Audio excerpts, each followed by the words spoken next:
gerakan Indonesia Tanpa Feminis cukup berhasil dalam mendorong narasi soal kenapa kita nggak perlu feminis.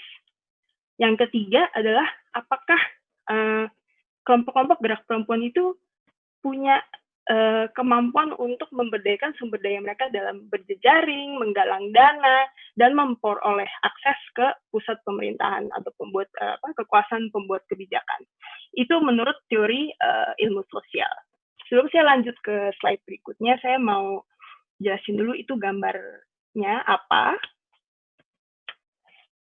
Yang di situ bisa lihat Ibu Gubernur Khofifah sedang berbicara di Kongres Nasional Koalisi Perempuan Indonesia.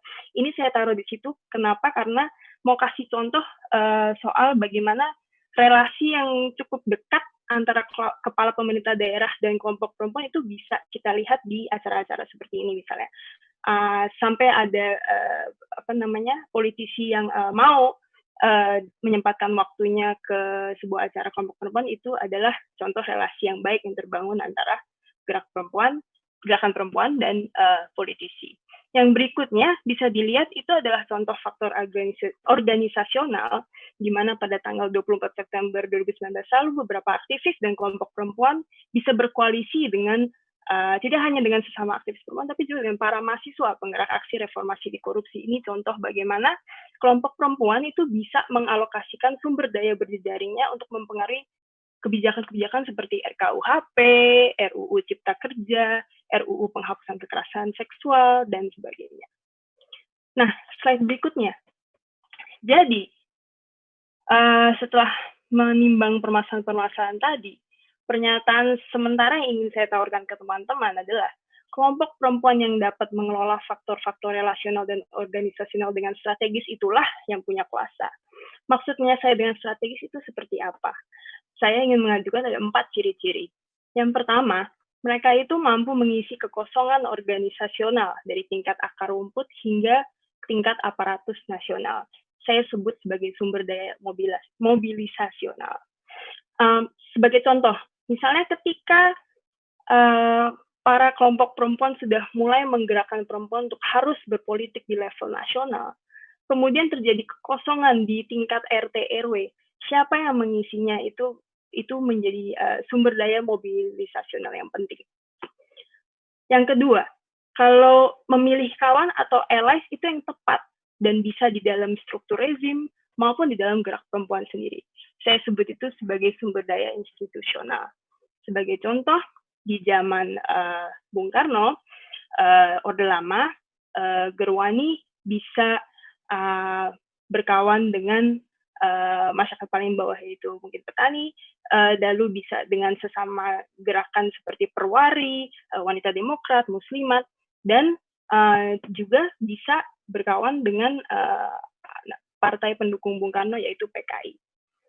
Yang ketiga, kelompok perempuan yang kuat, yang strategis, bisa mengelola faktor-faktor relasional dan organisasional dengan baik, itu yang memiliki posisi tawar kuat di hadapan politisi dan tengah masyarakat. Saya sebut sebagai sumber daya koersif. Kenapa koersif? Karena kalau ketika mereka mulai mau mempengaruhi suatu kebijakan, mudah-mudahan apa yang mereka tampilkan itu menjadi sebuah ancaman buat politisi, di mana kalau politisi itu tidak mengikuti maunya gerakan perempuan itu, maka ia bisa kehilangan secara suara di pemilu atau bisa terjadi huru-hara. Jadi bagaimana gerakan perempuan itu bisa memiliki posisi tawar yang kuat di hadapan politisi dan tengah masyarakat itu penting. Yang keempat, ciri-ciri yang keempat, itu bagaimana kelompok perempuan bisa mengantisipasi reaksi dari kelompok tandingan atau counter movement. Ini saya sebut sebagai sumber daya posisional. Sebagai contoh, kesalahan Gerwani menurut saya mendekati tahun 60-an, mereka tidak berjarak sama sekali dengan Bung Karno sehingga tidak melihat ada kemungkinan rezim itu akan jatuh. Maka mereka menjadi kehilangan kekuasaannya. Ini sebenarnya saya bangun dari teori power resource. Nah, kita bisa lihat di gambar-gambar sebelah kanan itu saya ingin menunjuk Gerwani sebagai yang berkuasa atas narasi dan kebijakan perempuan di tahun 45 sampai 65. Kemudian di tahun 65 sampai 98 itu ada Kowani. Terus saya garis bawahi bahwa Kowani sebenarnya adalah sebuah federasi kelompok-kelompok perempuan yang dimana Gerwani pernah mengepalai Kowani di tahun 45 sampai 65. Kowani yang tahun 65 sampai 98 itu Kowani yang sudah berbeda di masa Gerwani masih menjadi anggota. Tentunya karena tuduhan Gerwani bekerja sama dengan PKI dalam G30S, maka Gerwani dikeluarkan dari keanggotaan Kowani, dan Kowani diisi oleh organisasi-organisasi saya sebut elit seperti Dharma Pertiwi, Dharma Wanita, dan Kowat, dan organisasi-organisasi istri-istri Panglima Militer dan Golkar. Nah, sebenarnya di tahun 80-an, di masa Orde Baru ini, ada gerakan-gerakan yang cukup militan juga, yang bergerak di underground lah, seperti gerakan perempuan tarbiyah, gerakan perempuan feminis, dan gerakan perempuan buruh. Tapi baru mulai bermunculan setelah sekitar tahun 86, ketika Soeharto mulai mengeluarkan undang-undang untuk boleh berorganisasi sosial. Nah, berikutnya, tahun 98 sampai sekarang, saya belum berani mengatakan siapa, tapi yang jelas kita bisa lihat di sini ada perubahan besar, yaitu ada kelompok-kelompok lesbian bisexual seperti Adenari, lalu ada kelompok yang ingin mencoba mengubah narasi Islam seperti Rumah Kitab, lalu juga ada kelompok Islamic Social Justice seperti itu Salimah, dan Salimah ini luar biasa sekali, ada di berbagai negara selain di Indonesia, itu adalah yang di Taiwan yang saya taruh di situ. Kemudian ada jaringan kerja prolegnas pro perempuan yang berisikan 45 organisasi seperti Kalyana Mitra, Solidaritas Perempuan yang bekerja sama untuk mempengaruhi kebijakan nasional pro perempuan. Di slide berikutnya, kita udah masuk ke bagian pembabakan ya saat ini. Nah, di zaman Orde Lama, tahun 45 sampai 65, ini saya ingin sebut bahwa Gerwani itu luar biasa strategis. Mereka benar-benar membangun massa dari PAUD, bahkan tingkat PAUD. Lalu banyak TK Melati hingga sampai universitas itu mereka ada tenaga-tenaga pengajar yang merupakan anggota Gerwani. Mereka juga mengajar komunitas petani karena saat itu agendanya Bung Karno adalah anti kolonialisme, maka warga Indonesia harus memberantas rakyat yang buta huruf. Jadi yang memimpin program-program baca tulis itu Gerwani yang pegang saat itu. Nah, selain di tingkat bawah, naik sedikit anggota mereka juga banyak yang masuk parlemen. Ketika saya berbicara mewawancarai salah satu ex-Gerwani di Jawa Tengah, ia menyebutkan justru salah satu alasan kenapa dia masuk Gerwani adalah persis karena dia melihat banyak perempuan yang duduk di parlemen, dan itu adalah perempuan-perempuan Gerwani. Nah, saya mau mengarahkan sedikit ke gambar dengan huruf A. Itu adalah surat Gerwani, kalau saya cabang pusat, kepada Menteri Penerangan Ruslan Abdul Ghani di tahun 64. Yang kemudian, jadi surat mereka itu dibalas langsung sama Pak Ruslan Abdul Ghani di gambar huruf B ya.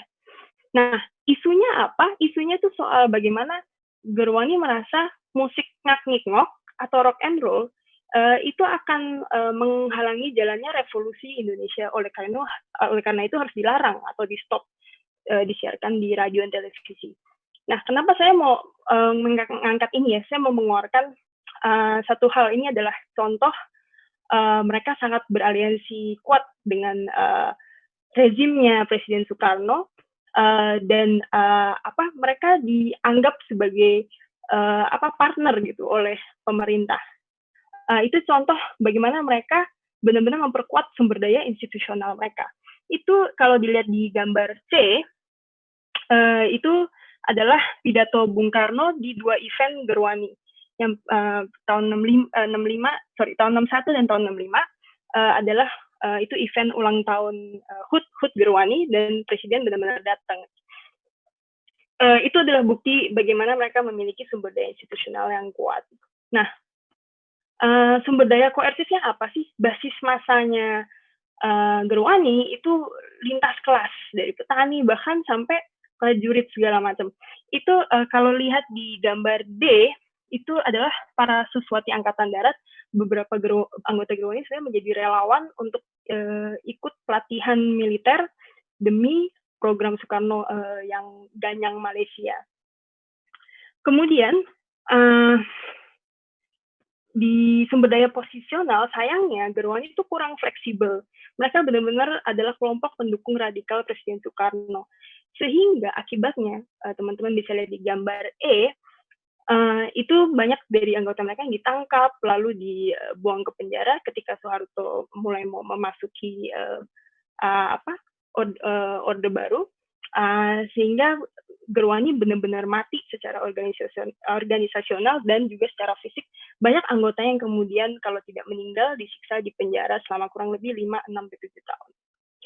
Di slide berikutnya kita masuk ke masa Orde Baru. Di Orde Baru pada tahun 65 sampai 98, Kowani itu udah diganti total, direstrukturisasi. Kowani lama tidak lagi ada, namanya masih Kowani, tapi isinya, orang-orangnya, peraturan mainnya, dan diskursus atau obrolan mereka dan prioritas mereka soal isu perempuan itu berbeda. Dan ini bisa teman-teman lihat di gambar A. Ini saya paling suka gambar A. Kenapa? Karena ketika Kowani baru berdiri, ini benar-benar menunjukkan bagaimana Kowani setelah Orde Lama, Kowani Orde Baru itu penuh dengan hal-hal yang berbau militer dan Jawa. Rata-rata berkebaya, kalau tidak berpakaian militer. Nah, kebaikan dari mereka adalah istri dari anggota Golkar dan sebagainya ada hubungan dengan Partai Golkar. Nah, tapi kemudian mereka mengisi kosongan-kosongan jabatan yang biasanya di manage sama Gerwani. Mereka isi posyandu, isi satuan guru dan sebagainya macam yang jadi bisa mulai memajukan narasi-narasi seperti ya tugas perempuan mendampingi pasangan laki-lakinya dan sebagainya. Mereka juga masuk parlemen tuh kalau lihat gambar E. Saya sedang beri gambar bagaimana anggota Kowani bernama Cepopong Jujunan itu tahun 1987 berhasil masuk parlemen. Lalu ini adalah foto dia dilantik lagi tahun 92 masuk parlemen lagi. Dan itu yang saya beri tanda segitiga itu Cepopong, dan saya beri tanda matahari itu Pak Harto. Kemudian sumber daya institusional Kowani itu saya anggap ketika mereka beraliansi dengan koalisi militer dan elit Soeharto dengan dekat. Di gambar C, teman-teman bisa lihat bagaimana Kowani itu sangat dekat dengan Butin Soeharto.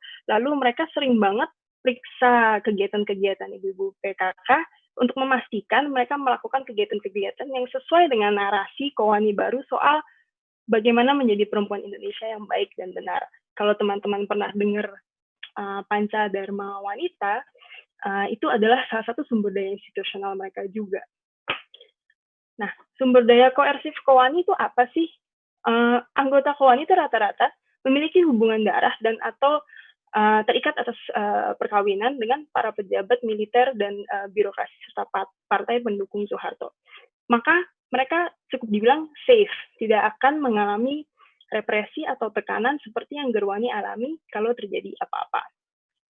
Itu bisa dilihat di gambar B, bagaimana tahun 1974 ketika para Gerwani dilepaskan dari penjara, mereka diberi pengadilan yang cukup berat. Persis karena mereka tidak punya sumber daya koersif mereka lagi setelah Bung Karno turun. Nah, kalau dari sumber daya posisionalnya Kowani baru, itu mereka tidak fleksibel. Mereka kan sangat mempersempit membership-nya ya. Kalau bukan istri pejabat atau pejabat negeri sendiri, itu nggak bisa masuk. Dan mereka cenderung lebih menyerupai perpanjangan tangan program-program pembangunan Presiden Soeharto. Namun, mendekati 98, ada suara Ibu Peduli, gambar D, Delta, yang kemudian mulai berani menyuarakan, wah ini ada krisis ekonomi nih, nggak bisa kayak gini terus. Mereka tergabung dalam kelompok Suara Ibu Peduli, Februari 98 mulai berdemonstrasi, terus mereka diadili setelah itu karena kan saat itu zaman Soeharto nggak boleh demonstrasi secara publik. Nah, gambar D itu sebenarnya titik awal mulai masa yang cerah buat sejarah pergerakan perempuan Indonesia. Di slide berikutnya, kita bisa lihat era pasca reformasi. Saya taruh tanda tanya karena masih belum ketahuan. Sebenarnya siapa yang menguasai narasi? Persis karena demokrasi itu membuat konsentrasi kekuatan tuh terpecah sebenarnya. Tapi secara sumber daya mobilisasional, saya melihat memang ada kelompok-kelompok tertentu yang langsung mulai mengisi kepemimpinan yang kosong di kursi-kursi seperti PKK, yang langsung berinteraksi dengan masyarakat level RT RW ya, lalu PAUD, organisasi mahasiswa, kemudian juga media sosial dan sebagainya. Mereka mulai mendorong narasi-narasi soal isu perempuan menurut organisasi mereka.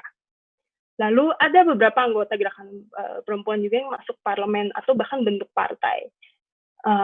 Bu Zumrotin, kalau salah bentuk PAN, lalu Bu Nur Syabani Kata Sengkana menjadi anggota MPR, lalu DPR, dan sebagainya. Kemudian dari sumber daya institusional, ada beberapa kelompok perempuan yang selain beraliansi dengan partai, mereka juga beraliansi dengan komunitas bisnis dan birokrasi. Kalau nggak salah, disertasinya Anissa Beta dari National University of Singapore, itu baru keluar 2018 kemarin, itu menceritakan bagaimana komunitas bisnis hijab di Jawa Barat itu erat kaitannya dengan gerakan politik perempuan. Nah, sumber daya sosial mereka yang berikutnya, itu mereka bukan melawan pasar seperti mungkin banyak feminis yang kita ketahui pada umumnya, tapi mereka malah merangkul menggunakan pasar, mempergunakan platform pasar, market, jualan barang segala macam untuk nambah keanggotaan kelompok gerakan perempuan mereka. Dari sumber daya koersifnya, ada kelompok perempuan menurut saya yang basis masanya selain lintas kelas, perangkat ideologi mereka tuh militan banget. Sebagai contoh, mungkin akun Instagram This Is Gender atau Indonesia Tanpa Pacaran, itu militan sekali mereka dalam mempengaruhi narasi atau diskusi di publik soal isu perempuan. Lalu ada juga kelompok yang sumber daya posisionalnya itu mereka cukup fleksibel. Mereka itu tidak memposisikan diri mereka sebagai keras banget, lumayan cukup bisa mengisi atau menyunting tafsiran narasi-narasi feminisme atau narasi kekuatan tandingannya yang gampang mudah diserap oleh massa yang lintas kelas. Mau jelaskan sedikit kenapa saya taruh gambar A di situ. Saya juga mau memberi konteks bahwa di era pasca reformasi itu juga masuknya dana dari lembaga-lembaga internasional, terutama USAID misalnya, itu meningkat. Dan ini menurut saya berperan dalam membubarkan konsentrasi gerak perempuan. Mereka agak sulit menyatu karena terjadi kompetisi dana, gitu, kompetisi proyek proyek yang berkaitan dengan demokrasi atau dengan maternal health, kesehatan ibu anak dan sebagainya. Itu bisa dilihat bahwa terjadi menurut data di USAID terjadi peningkatan yang tinggi sempat sekitar era Obama ya dalam menguncurkan dana-dana yang memberdayakan perempuan dan sebagainya. Lalu di gambar B saya ingin menunjukkan bagaimana PKK masih berjalan, struktur isinya segala masih sama sejak Orde Baru. Ini saya ambil dari salah satu RT RW di Jakarta, saya sengaja buramkan untuk melindungi identitas informan saya. Di situ mereka ada beberapa dari mereka merupakan anggota irisan dari beberapa organisasi perempuan keagamaan atau juga yang politis non-agamis. Lalu di gambar C saya ingin mengatakan ada beberapa perempuan yang juga memperkuat sumber daya institusional mereka dengan mengadakan kongres tahunan atau kongres sekali dalam setiap 5 tahun. Untuk apa? Untuk mulai memikirkan mau narasi seperti apa yang mereka ajukan di 5 tahun ke depan ke diskursus akar rumput dan nasional. Lalu bagian gambar D itu sebenarnya adalah salah satu contoh sumber daya koersif, di mana kalau ada perempuan yang mengepalai salah satu barisan buruh atau federasi buruh yang terbesar, itu sebenarnya bisa menampilkan gerakan perempuan yang cukup memberi ancaman kepada politisi gitu ya, soal RUU Cipta Kerja misalnya. Bagaimana dengan secara militan beberapa kelompok gerakan perempuan mereka bersatu bersama ketua konfederasi buruh ini untuk mempengaruhi RUU yang tidak berpihak kepada pekerja dan terutama pekerja perempuan. Nah, saya mau akhiri di sini supaya bisa dapat pertanyaan dari teman-teman. Terima kasih atas kesabarannya. Mungkin next slide biar bisa pas terima kasihnya. Ya, sekian dari saya. Kalau ada pertanyaan atau kritik sarannya, terima kasih banyak. Oke, terima kasih banyak Kakak Sabina atas presentasinya. Walaupun ini sebenarnya kita membahas dari tahun 1945 sampai sekarang, tapi cepat sekali ya ternyata presentasinya. Oh iya, karena takutnya kalau sampai 74 tahun nggak bisa sholat, benar teman-teman. Oh, luar biasa. Ya mungkin nanti kita bisa sholat berjamaah bersama-sama ya online. Oke, Kak Sabina, ini kita ada pertanyaan dulu nih. Sebenarnya aku banyak pertanyaan, tapi karena teman-teman sudah banyak yang mengantri, aku akan ambil dari teman-teman yang lain dulu. Ada dari Naimah Lutfi, dia menanyakan bagaimana dengan gerakan perempuan yang kuat sumber daya mobilisasinya, tapi tidak kuat sumber daya koersif dan institusionalnya, seperti beberapa gerakan perempuan. Misalnya SP, Tiara. Nah, menurut Kakak Sabina sendiri, gimana sih cara untuk memaksimalkan pengaruh dan menguatkan narasi? Baik, pertanyaan yang sangat bagus. Mungkin jawaban singkat dari saya adalah mencari tahu atau mengidentifikasi kelompok yang kira-kira sumber daya koersif institusional kuat dan belajar dari mereka. Sebagai contoh, mungkin SP atau ini Tiara atau Kiara ya maksudnya ya? Oh, mungkin Kiara kali ya yang kelompok. Kiara, oh itu dia. Kiara bukan Tiara. Iya. Kalau Kiara berarti koalisi itu kan ya. Yeah. Jadi kalau Kiara, mungkin Kiara dan SP bisa mencari tahu kiri kanan kira-kira siapa sih yang daya koersif institusional kuat. Oh, mungkin Salimah gitu misalnya. Rasanya nggak ada salahnya untuk cari tahu, berdialog sedikit. Bagaimana sih strateginya untuk meningkatkan koersif institusional ya? Apakah mungkin bisa sedikit luas di suatu isu tertentu, misalnya SP kalau nggak salah kan selain buruh migran juga ada itu ya, isu tanah, lalu kemudian juga isu seksualitas atau sebagainya. Mungkin di satu titik tertentu bisa flex sedikit di satu isu untuk bisa mendapatkan masa yang lebih besar misalnya, atau bisa mendapatkan pegangan anggota DPR untuk isu yang lebih urgent gitu misalnya. Itu dari saya. Oke, tadi menyambung sedikit Kak Sap, aku mau tanya tadi kan salah satu sarannya adalah misalnya kita berafiliasi juga dengan yang lain yang tadi misalnya mereka punya sumber daya koersif atau institusionalnya lebih besar daripada organisasi kita misalnya. Tapi gimana kalau misalnya ternyata secara ideologi cukup berbeda, maksudnya kita bisa seluas apa ya, karena kan yang namanya ideologi itu kan sesuatu yang fundamental nih buat gerakan. Betul. Rasanya kalaupun ideologi berbeda, jadi gini, kalau ideologi kan ibaratnya ibaratnya kalau itu mobil, ideologi itu berarti misalnya mesinnya. Ya bagaimana kita bisa memberikan produk di mana luarnya oke banget, mesinnya ya beda gitu. Rasanya dengan penyampaian narasi itu menggunakan bahasa yang sama menurut saya.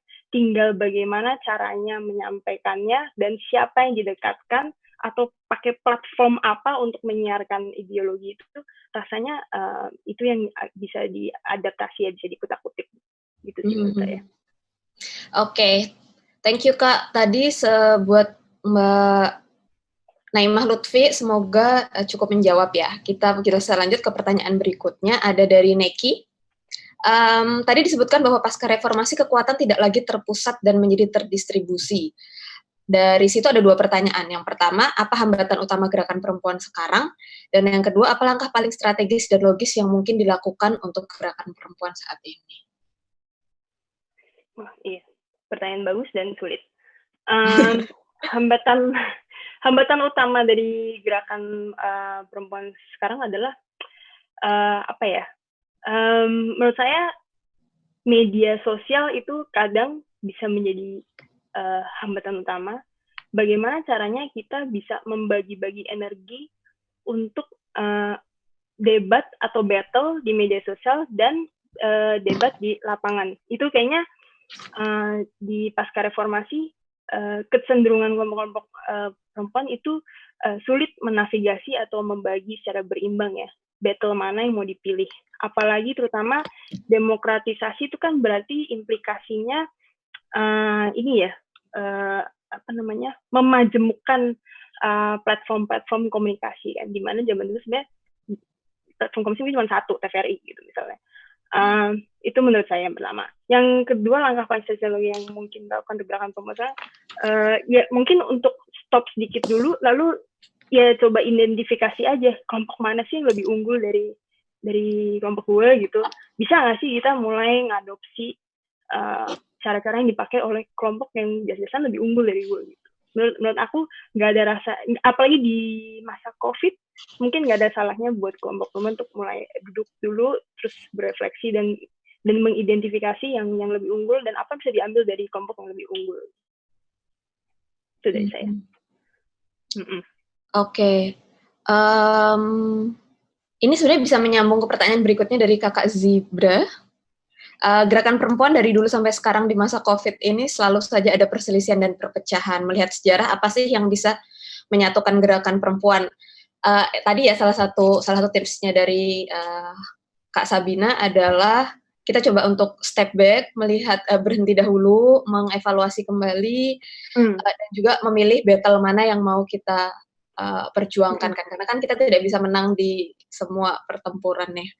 Tapi ini ada pertanyaan tambahan, apa yang harus diingat oleh perempuan agar kita bisa bergerak dengan lebih kuat? Oh ya, oke. Yang pertanyaan bagus. Mungkin yang bisa diingat adalah sejarah jatuhnya Gerwani menurut saya.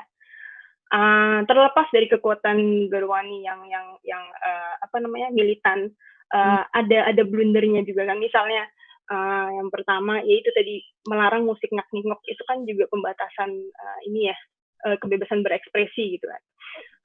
Itu benar-benar terlalu dekat, terlalu menjadi pendukung yang radikal terhadap rezim yang memerintah tanpa menyadari bahwa rezim yang memerintah suatu hari, suatu titik waktu itu bisa jatuh. Nah, jadi maksudnya dari saya adalah bagaimana caranya memikirkan kelompok perempuan itu lebih bisa mengantisipasi tren-tren rezim sedang lemah atau saatnya harus sedikit berjarak dengan rezim, tren-tren saatnya sedikit berkawan dengan kelompok lawan dan sebagainya. Rasanya jadi yang perlu diingat adalah sejarah jatuhnya Gerwani. Mereka benar-benar mendukung mereka bilang mereka anti poligami, tapi mereka mendukung Soekarno. Saat itu ada banyak kelompok agama Aisyah segala macam yang sebenarnya udah rembuk, udah selesai, mereka udah tahu posisinya. Ya mereka tentu tidak bisa serta-merta menolak poligami karena afiliasi agama mereka, tapi mereka sudah jelas dalam notulen rapat mengatakan mereka tidak bisa terlalu mudah menghalalkan poligami.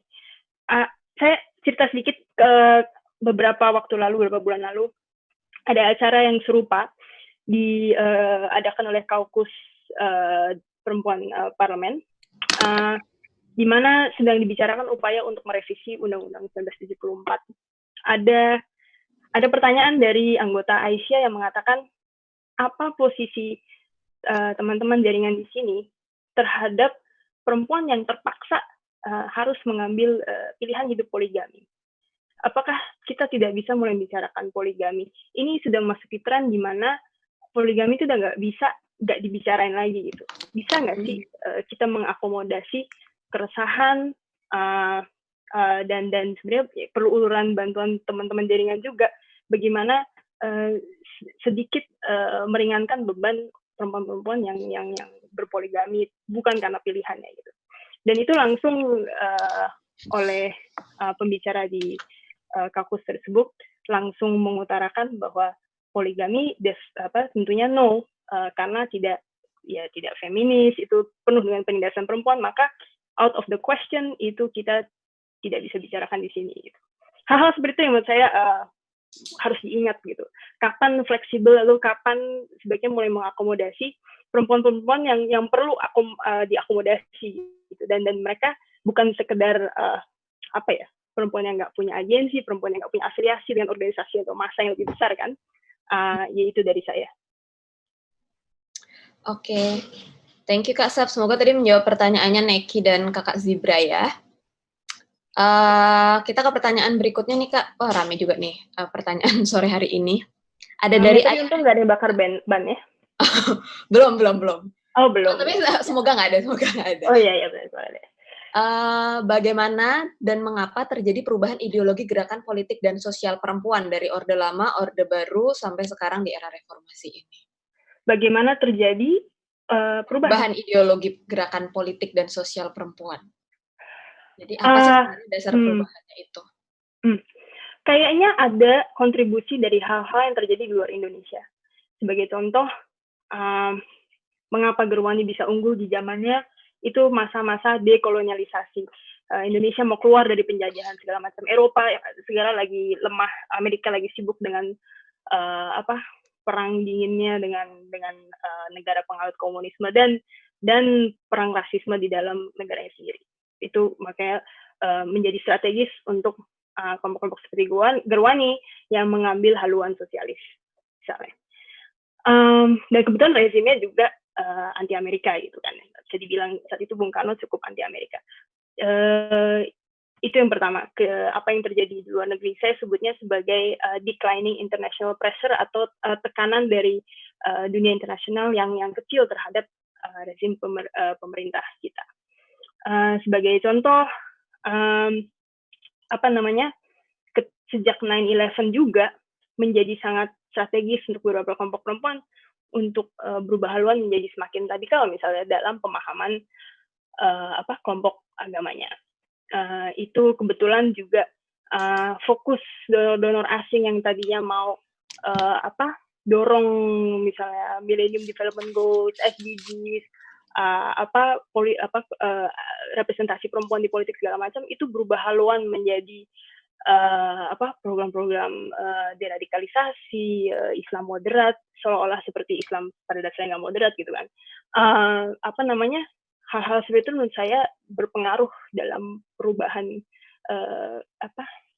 kiblat ideologinya kelompok-kelompok perempuan. Oke. Semoga menjawab ya pertanyaan dari Kak siapa tadi? Ayu Riksa. Jadi memang perubahan ideologi itu tergantung juga dengan apa yang dihadapi di zaman-zaman tersebut ya. Iya, betul. Nah, ini ada pertanyaan lagi dari Andi Cipta. Apakah dinamika internal organisasi juga menjadi tantangan organisasi yang ingin menjadikan dirinya fleksibel? Misalnya seperti menyikapi reformasi di korupsi kemarin. Apa yang menjadi sebabnya? Apakah ini juga pengaruh dari histori dari organisasi tersebut dan lain sebagainya? Kalau bisa kusimpulkan, berarti ini intinya pertanyaannya adalah apakah dari tantangan yang ada di internal organisasi itu juga bisa menjadi pengaruh ke gerakan? Iya, tentunya bisa. Mungkin ada masalah di regenerasi anggota-anggota yang selain anggota-anggota yang punya kemampuan kepemimpinan, tapi juga anggota-anggota yang bisa jadi follower yang baik. Berarti kalau semua anggota tuh punya leadership quality itu ntar takutnya kan jadi berebut kekuasaan kan. Nah, bagaimana konstelasi atau keseimbangan internal antara yang bisa masuk program regenerasi atau rekaderisasinya dan yang cocok untuk jadi anggota yang militan gitu, itu bisa banget jadi hambatan buat organisasi untuk menentukan, yuk mari kita jadi fleksibel di isu ini gitu. Bisa, saya setuju banget tuh bisa. Dan mungkin penyebabnya adalah tuntutan pasar ya. Biasanya mungkin ada anggota yang bisa mencurahkan tenaganya lebih buat organisasi karena punya pekerjaan yang lebih secure, atau bisa ada pemimpin juga yang mampu berpikir jernih, mengarahkan kemana organisasinya pergi, karena yaitu dia punya pekerjaan yang secure, dia punya backing material ekonomi yang secure. Rasanya perkembangan pasar tuh juga bisa menjadi faktor pergerakan atau pergejolakan internal organisasi yang kemudian menghambat jalannya organisasi menentukan strategi eksternal gitu. Aku rasa ini masih nyambung sama pertanyaan dari penanya berikutnya nih, karena tadi Sabina kan barusan ngomongin juga soal terkait dengan dana ya, soal bagaimana di internal organisasi, soal adanya kucuran dana dan sebagainya. Nah, di pertanyaan berikutnya ini Kiki menanyakan soal misalnya masuknya dana USAID itu kan membuat organisasi perempuan sulit menyatu karena misalnya berkompetisi untuk mendapatkan kucuran dana. Nah, ya walaupun nggak semua gerakan perempuan ya, maksudnya memang ada gerakan perempuan yang sifatnya kolektif dan tidak menggunakan dana-dana funding. Pertanyaannya adalah, apakah organisasi perempuan ini bergantung pada kucuran dana ini, dan apakah bisa organisasi perempuan bertahan tanpa kucuran dana, atau ada jalan tengah agar dana ini tidak menjadi penghalang untuk gerakan perempuan bisa bersama? Iya benar. Rasanya memang nggak bisa dipungkiri organisasi kalau mau bertahan hidup, apalagi organisasi perempuan ya, terus terang ya karena status quo-nya patriarki, organisasi perempuan itu kayaknya memang perlu, nggak bisa dipungkiri uang perlu buat bertahan. Karena kebaikan dari mereka juga misalnya menjadi kepala keluarga, tapi nggak diakui negara bahwa mereka kepala keluarga, jadi banyak tantangan finansialnya. Tapi pertanyaan berikutnya adalah bagaimana, rasanya masih bisa ya, rasanya aku sedang mikir organisasi mana ya. Ada beberapa organisasi yang saya temui yang ya berawal dari dana yang begitu kecil, atau bahkan punya prinsip komitmen tidak akan mengambil dana dari donor asing, hanya donor dalam negeri, tapi terus kemudian mereka menyesuaikan target atau agenda mereka gitu. Mereka menyesuaikan diri dengan isu mana aja yang mereka mau hadapin dengan keterbatasan dana yang demikian. Tapi kemudian 3-5 tahun kemudian, anggota makin banyak, iuran juga makin terkumpul, makin lama mereka menjadi besar, dan self-sufficient, mungkin nggak gitu butuh dana yang terlalu banyak dari luar juga. Jadi mungkin jawaban saya yang rumit tadi, mungkin singkatnya adalah rasanya bisa tidak bergantung pada kucuran dana yang teramat besar, tapi mungkin harus disesuaikan pemilihan isunya, mau bergerak di isu mana, gitu sih. Saya boleh tambahin ini nggak? Ya, boleh sih. Mau nambahin lagi? Ya. Salah satu informan saya di aktivis perempuan yang udah lama mengatakan memang ada kecenderungan kelompok-kelompok gerak perempuan mulai menjadi kayak supermarket gitu. Apa-apa, setiap isu mau diambil, akibatnya menjadi kompetisi proyek dana gitu, dan tidak lagi memperjuangkan isu-isu yang real dan urgent gitu. Ada kelompok macam itu. Tapi memang tidak bisa dipungkiri juga ya ketika memang kita ngomongin soal isu donor, isu sustainability organisasi, lalu kemudian memang ada persaingan lah di antar organisasi misalnya untuk bisa mendapatkan dana ini. Tapi kan sebenarnya ini juga bisa kita akali kalau misalnya kayak tadi gerakan-gerakan perempuan ini memang misalnya punya tujuan bersama yang kuat, sehingga memang mereka misalnya mencari, sekarang ada banyak kok donor-donor yang misalnya mereka lebih fleksibel dan memang mengikuti mau grantinya. Nah, mungkin dengan berubahnya pola ini juga bisa mengubah pola-pola persaingan yang ada di antar organisasi sih. Dan selain itu juga sudah mulai kok banyak bermunculan organisasi-organisasi yang sifatnya kolektif. Jadi memang tadi seperti katanya Sabina, mereka memang mendanai dirinya sendiri dengan resource-resource yang mereka punya gitu. Kalau misalnya kayak kita berkaca ke, mungkin ini contohnya agak jauh ya, misalnya kayak teman-teman pergerakan perempuan di Latin Amerika, rata-rata mereka memang nggak pakai donor karena mereka memang menggunakan self funding gitu. Mereka membuat apa misalnya kayak berjualan untuk fundraising, atau misalnya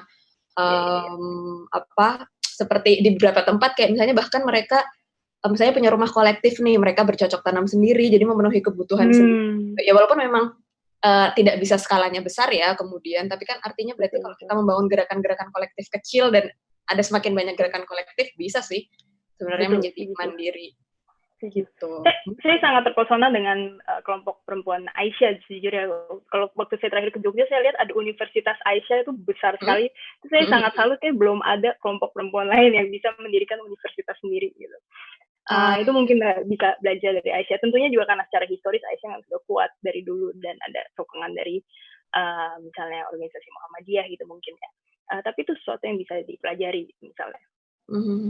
Tapi mungkin nggak itu kira-kira karena itu basisnya agama gitu dan kemudian ini kebetulan agama yang mayoritas di Indonesia, jadi mungkin mereka lebih mudah untuk mendanai dirinya karena ada lebih banyak dana yang bisa digunakan?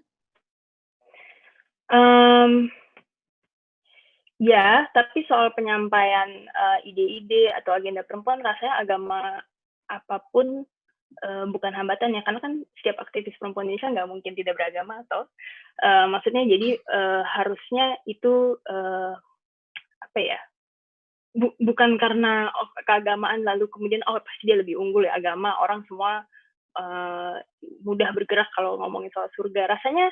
Rasanya bisa berkolaborasi gitu misalnya dengan kelompok-kelompok yang juga sedang mencoba mengubah narasi agama seperti Rumah Kitab dan Fatayat ya, Rahimah Fatayat. Ya, itu mungkin yang sekuler bisa berkolaborasi dengan mereka, gimana caranya menyampaikan agenda gue ke khalayak ramai yang cenderung agamis misalnya. Rasanya bisa, karena ada kecenderungan juga mungkin dari kelompok perempuan yang agak sedikit alergi, bukan alergi tapi mungkin udah nggak mau masuk kalau udah main ke ranah keluarga, ke ranah keluarga juga, tapi ke ranah agama. Nah itu mungkin mungkin nggak ada salahnya untuk mencoba. Oke. Tadi kita sempat ngomongin juga soal ini regenerasi ya. Tadi bahwa misalnya kalau ada terlalu banyak orang di dalam satu organisasi yang punya potensi leader, misalnya bisa justru membuat chaos di dalam internal gerakan sendiri karena ada banyak yang ingin jadi pemimpin. Tapi kalau misalnya kita lihat sekarang, sebenarnya bisa jadi di gerakan perempuan ini justru kekurangan calon-calon pemimpin atau mungkin kekurangan pemimpin sehingga memang proses regenerasinya seperti kayak ada gap gitu dari generasi misalnya Bu Zum dan teman-temannya gitu ya yang memang kebetulan cukup aktif juga di dunia politik dan gerakan dan kemudian di generasi yang sekarang. Nah, dalam perjalananmu mengumpulkan semua data-data ini ada menemukan nggak sih gap regenerasi itu tuh sebenarnya ada di mana? Ada pertanyaan yang bagus. Kayaknya aku menemukan gap generasi itu benar-benar mulai terlihat ketika kita bicara isu seksualitas. Begitu udah mulai masuk ke ranah bagaimana dengan kaum minoritas, transpuan, priawan, lesbian, bisexual, gay, segala macam, bagaimana dengan isu itu? Bisakah kita masukkan ke dalam kertas posisi kita, segala macam itu mulai kelihatan gapnya di situ. Memang cenderung yang lebih muda, lebih fleksibel untuk mau gandeng isu keberagaman seksualitas juga, dan mungkin yang usia 30-40-an ya tapi nggak mau terlalu nunjukin, 40-an ke atas itu yang agak-agak nggak dulu deh sekarang gitu. Ada sih aku rasa ada pengamatan ya, feeling juga dari pembicaraan saya beberapa orang, generasi gap dirasai ketika mulai bicara isu seksualitas. Oke, jadi salah satu yang kamu rasakan ada gapnya di situ adalah terkait dengan ketika sudah ngomongin isu-isu yang bisa kita bilang lebih sensitif lah ya. Betul. Mohon maaf kalau saya tambahkan, ada juga yang generasi lebih tua tapi salah satu perintis dan pendorong isu itu ada juga, tapi tidak sebanyak atau tidak se-fleksibel, tidak semasif yang muda-muda menurut saya. Oke. Teman-teman silakan kalau misalnya ada yang mau bertanya lagi, waktu kita sudah mau habis, mungkin kita masih bisa mengambil satu pertanyaan jika masih ada teman-teman yang mau bertanya. Aku punya satu pertanyaan nih, sambil menunggu kalau masih ada teman-teman yang mau nanya ya. Terkait dengan partisipasi politik. Tadi kan dari salah satu dari 4 prinsip, apa sih itu tadi namanya, yang ada mobilisasi, dan lain sebagainya itu. Nah, gimana dengan partisipasi politik gitu. Tadi kan ada misalnya di salah satunya adalah perempuan-perempuan masuk ke kancah politik, dan kemudian mereka juga bisa menjadi sumber daya gerakan perempuan yang ada di luar, misalnya untuk kemudian menggolkan peraturan-peraturan dan lain sebagainya. Tapi kan misalnya kalau kita melihat dengan budaya patriarki yang ada, bagaimana terus kemudian walaupun misalnya ada kuota 30% ya untuk perempuan bergabung di politik, tapi kan ya bisa kita bilang mungkin itu cuma formalitas gitu, peraturan itu ada, toh kenyataannya tidak 30% perempuan yang betul-betul ada di sana. Nah, bagaimana sebenarnya untuk meningkatkan partisipasi keterlibatan perempuan di dalam kancah politik ini? Karena kan tadi ternyata itu salah satu aset penting juga ya dalam gerakan perempuan. Iya. Mungkin yang pasti kan sebenarnya tujuan kenapa itu kuota itu ada, meskipun kita semua tahu ya, jadi sekedar hanya formalitas, tapi tetap ada asumsi dasar bahwa pokoknya pasti kalau jumlah perempuannya makin banyak, itu pasti akan mengubah suasana dan gaya bekerjanya para anggota gitu kan. Jadi ya mungkin pendapatku adalah memang harus tetap lebih keras lagi mendorong perempuan-perempuan untuk masuk ke ranah politik. Mungkin ada satu cara yang aku kepikiran adalah bentuk program semacam kayak apa ya, mentorship gitu. Kalau di akademia, di akademi Amerika yang aku kenal, ada program mentorship antara political scientist perempuan dengan murid political science dari S3 dan dari S1. Jadi ada mentorship program gitu, sehingga tujuannya apa, nanti saya ikut jejak menjadi political scientist. Mungkin kalau ada kelompok perempuan yang punya kedekatan dengan anggota yang kira-kira bersedia melakukan hal itu, program-program mentorship seperti itu rasanya mungkin bisa jalan ya. Gitu sih. Oke, terima kasih banyak Kakak Sabina atas sharing menarik terkait dengan pergerakan politik perempuan ini. Kalau tadi ada beberapa hal yang bisa ini aku mau menggerakkan tidak bisa. Oke, kalau misalnya dari sepanjang sesi ini ada banyak yang bisa kita dapatkan bahwa sebenarnya di Indonesia sendiri pernah ada loh zamannya di mana gerakan politik perempuan itu sangat besar diakui dan sangat punya pengaruh gitu.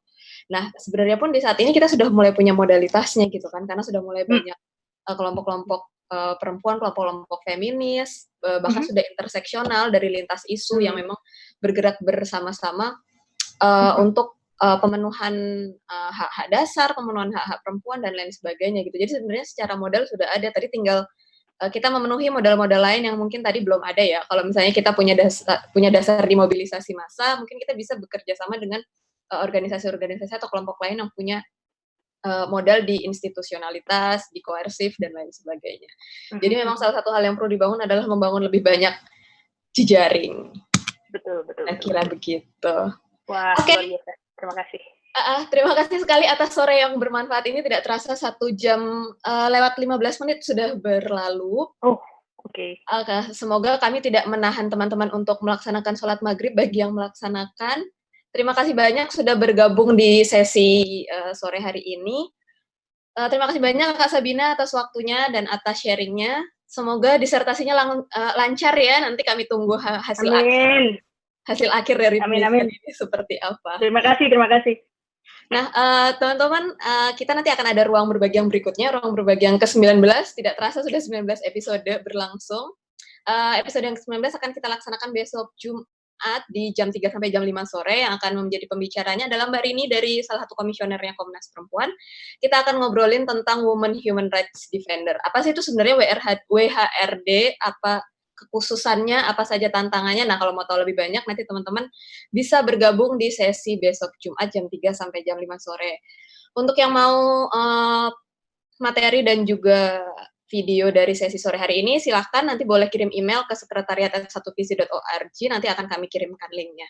Terima kasih untuk semua yang sudah menyaksikan. Terima kasih Sabina, sampai ketemu lagi. Makasih Ikna, makasih semua, makasih teman-teman, thank you. Terima kasih teman-teman. Terima kasih. Terima kasih.